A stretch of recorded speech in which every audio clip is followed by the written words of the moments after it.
From the streets of Chicago to the headlines of the world, you are now tuned into the rhythm of real thought. This is the Daily Mix. 15 minutes of uncut perspective starts right now.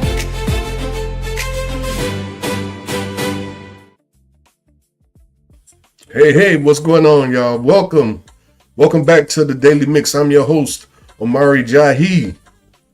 I thank you all for being here, and we're asking that you please subscribe to our channel, subscribe to the page, give us a like, follow us on Facebook. We would really appreciate that. It helps tremendously for you to do that for us, all right? Again, welcome. I'm Omari Jahi, and today we're driving into it that feels a bit heavy, but it's one we desperately need to air.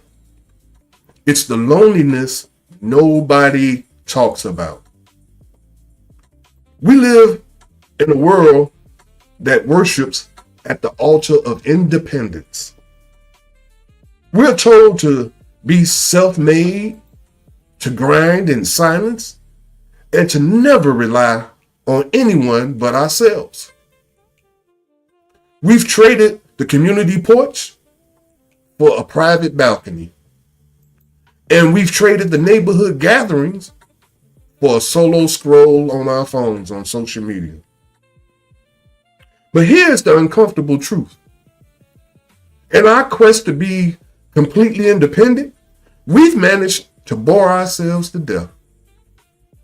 Today, we're looking at how I don't need anybody's spirit is actually starving our souls, and how to find a way back to each other. This is a high cost we're paying for independence, y'all. And our society treats the need for help as weakness. We've been conditioned to believe that if you can't do it alone, you haven't truly succeeded. Hyper-independence is often a trauma response. I'm going to say that again. Hyper-independence is often a trauma response. The trauma creates a fortress of one where you are safe from being let down or used, but you're also locked in with your own thoughts and no outside physical interactions. Now, let's talk for a moment about this thing about being bored. You know, I hear people say this all the time and it blows my mind. I just can't comprehend why people would say this out loud. They would just say, I'm bored. And the first thing that pops into my mind when I hear a person say that, and sometimes it comes out my mouth. First thing that I think of is, you must be boring. If you are bored, that's saying you're a boring person. It's a classic saying. Only boring people get bored. In psychology, there's a big difference between state boredom. Now, this is in psychology now. There's a term called state boredom, which is a temporary feeling, and trait boredom. State boredom and trait boredom. And trait boredom is a personality characteristic. Now we're going to break this down. What actually is happening when someone says they're bored, okay?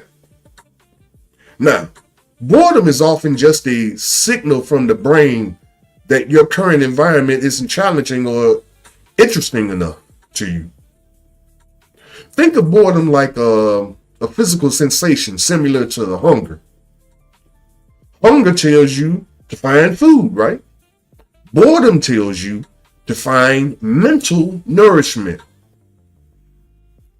Interestingly, people with high curiosity and high intelligence can get bored faster than they process information quickly and crave new data to chew on.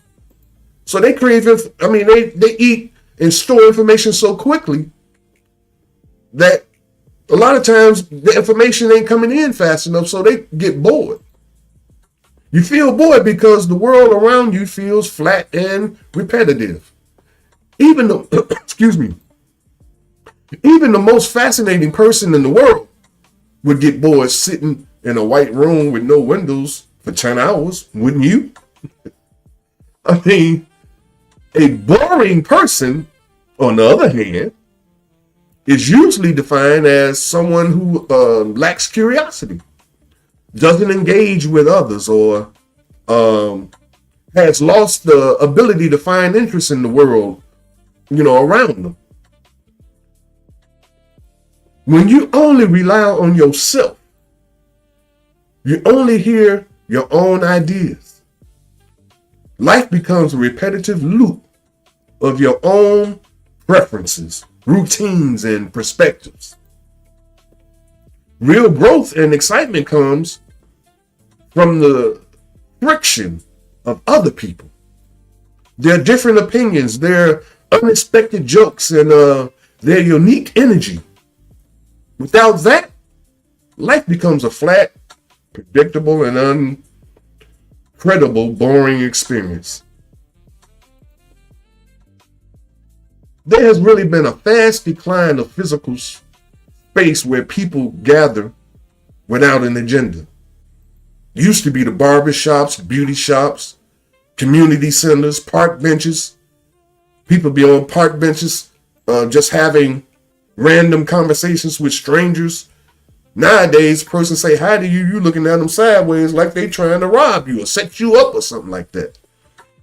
So we're definitely out of this communicating with others kind of situation. We think we're connected because we see people's stories online.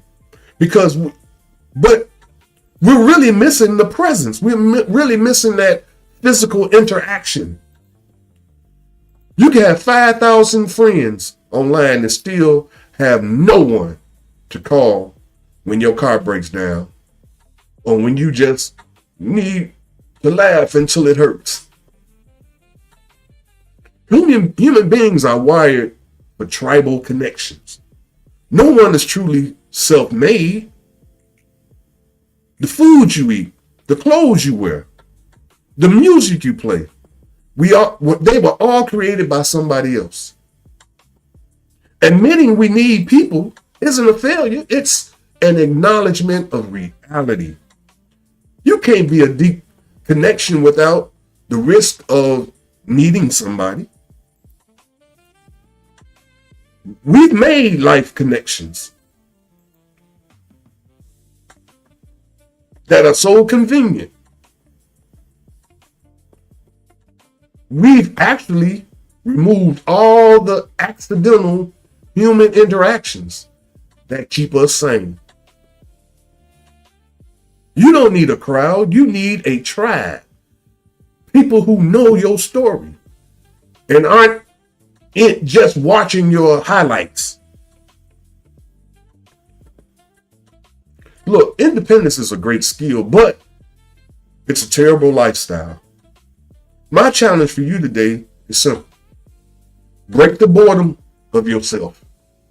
Reach out to one person, not a text, not a like on a photo, but a real conversation. Tell them you were thinking about them. Admit you've been a little too much on the lone wolf lately. Let's start rebuilding the bridges we've been burning in the name of doing it on our own. Thanks for hanging out with me. This has been the Daily Mix. I'm your host, Omari Jahi. We'll be back tomorrow. Till then, peace. Take care of your mind, take care of your health, and we'll be back in the mix tomorrow at 12 noon. Till then, peace out.